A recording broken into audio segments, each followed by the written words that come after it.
अस्सलाम वालेकुम स्टूडेंट्स। उम्मीद करता हूँ कि आप सब लोग खैरियत से होंगे।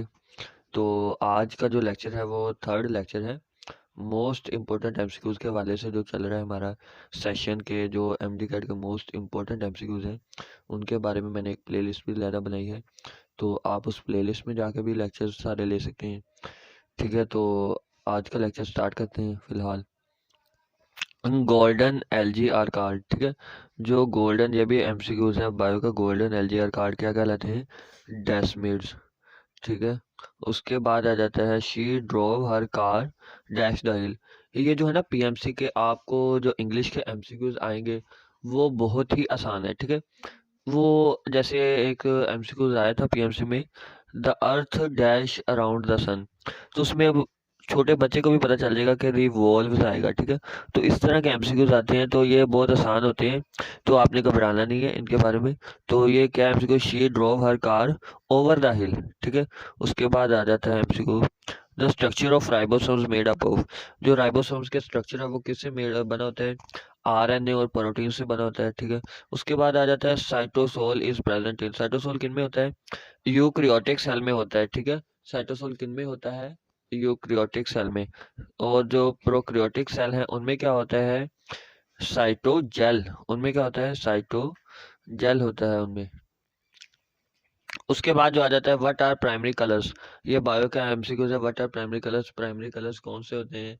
तो वो तीन कलर्स हैं प्राइमरी, रेड, ग्रीन और ब्लू, ठीक है। कौन से कलर्स है? रेड, ग्रीन और ब्लू।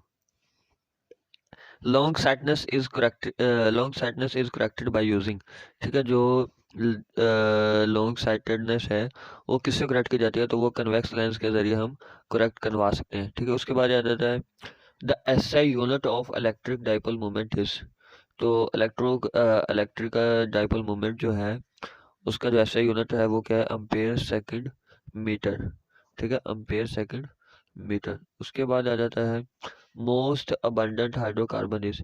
हाँ जी, तो हाइड्रोकार्बन में जो मोस्ट अबंडेंट है वो कार्बोहाइड्रेट है, और उसका जो कार्बोहाइड्रेट का जो पॉलीसेकेराइड्स हैं उनमें जो है वो है सेलुलोज।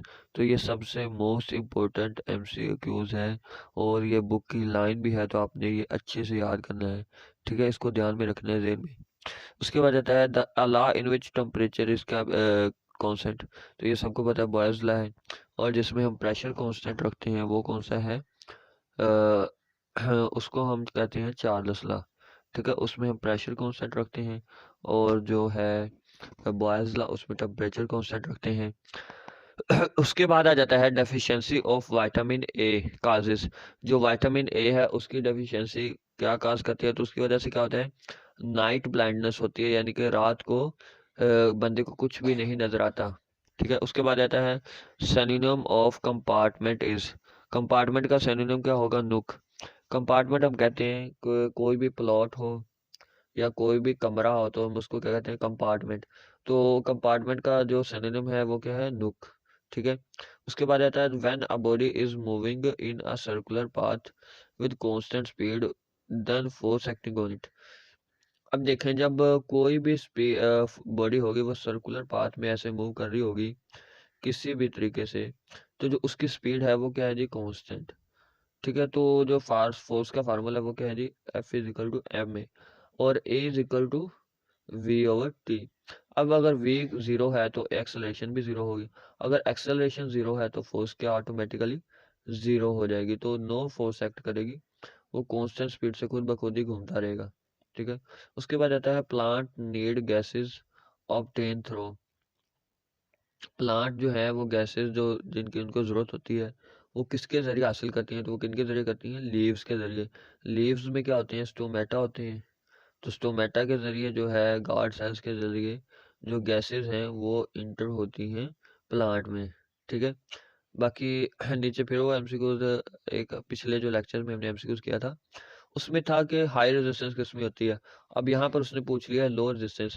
पहले भी मैंने आपको बताया था कि पावर का है डायरेक्ट रिलेशन से, जो पावर का जो रेजिस्टेंस से रिलेशन है वो इनवर्स है। तो ठीक है, जितनी ज़्यादा पावर होगी रेजिस्टेंस कम होगी। अगर पावर कम है तो क्या है? रेजिस्टेंस ज़्यादा है। अगर 100 वाट का बल्ब है तो पावर ज़्यादा है तो रेजिस्टेंस क्या होगी? कम। तो 100 वाट वाले बल्ब में क्या होगी? रेजिस्टेंस कम होगी, और 60 वाट वाले बल्ब में रेजिस्टेंस क्या होगी, ज़्यादा होगी। ठीक है, उसके बाद आ जाता है the unit of heat is जॉल। ठीक है, ये तो सभी को पता है, हीट का क्या यूनिट है, जॉल। ठीक है, उसके बाद आता है टेस्ला किसका यूनिट है। टेस्ला दो तीन चीज़ों का हम कहते हैं। ठीक है, एक तो टेस्ला का जो यूनिट है वो मैग्नेटिक फील्ड का, उसके बाद मैग्नेटिक इंडक्शन का है, और जो टेस्ला को हम ये भी कहते हैं वेबर पर मीटर स्क्वायर। ठीक है, इसको टेस्ला को वेबर पर मीटर स्क्वायर भी कहते हैं, और टेस्ला इसके इक्वल भी होता है। ठीक है, टेस्ला किसका यूनिट है, मैग्नेटिक फील्ड का। B is equal to F over I L, ये इसका फार्मूला है, तो इससे ये टेस्ला बनता है। न्यूटन, तो इसका फार्मूला क्या बनेगा, न्यूटन पर मीटर पर अम्पेयर, ये इसका टेस्ला का फार्मूला बनेगा बेस क्वांटिटी में। ठीक है, उसके बाद आता है water sparingly soluble in. Water जो है वो स्पेरिंगली सोलबल किन में होता है, वो होता है स्पेरिंगली सोलबल इथेन में। ठीक है, जो इथेन है उनमें क्या है, वाटर जो है वो सोलबल नहीं है। उसके बाद आता है the energy which is due to motion. हाँ, अब मोशन की वजह से जो एनर्जी होती है उसको हम कहते हैं काइनेटिक एनर्जी, और जो हाइट की वजह से हमारी एनर्जी होती है उसको हम कहते हैं पोटेंशियल एनर्जी। हाइट की वजह से जो हमारी एनर्जी होती है उसको हम क्या कहते हैं, पोटेंशियल एनर्जी, और जो मोशन की वजह से होती है उसको हम कहते हैं काइनेटिक एनर्जी।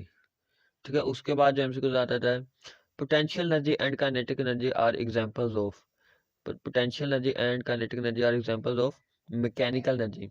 ये जो दोनों एग्जांपल्स हैं potential energy and kinetic energy, किसके एग्जांपल्स हैं, मैकेनिकल एनर्जी के। उसके बाद आ जाता है percentage of carbon dioxide carried in the form of bicarbonate in the plasma is.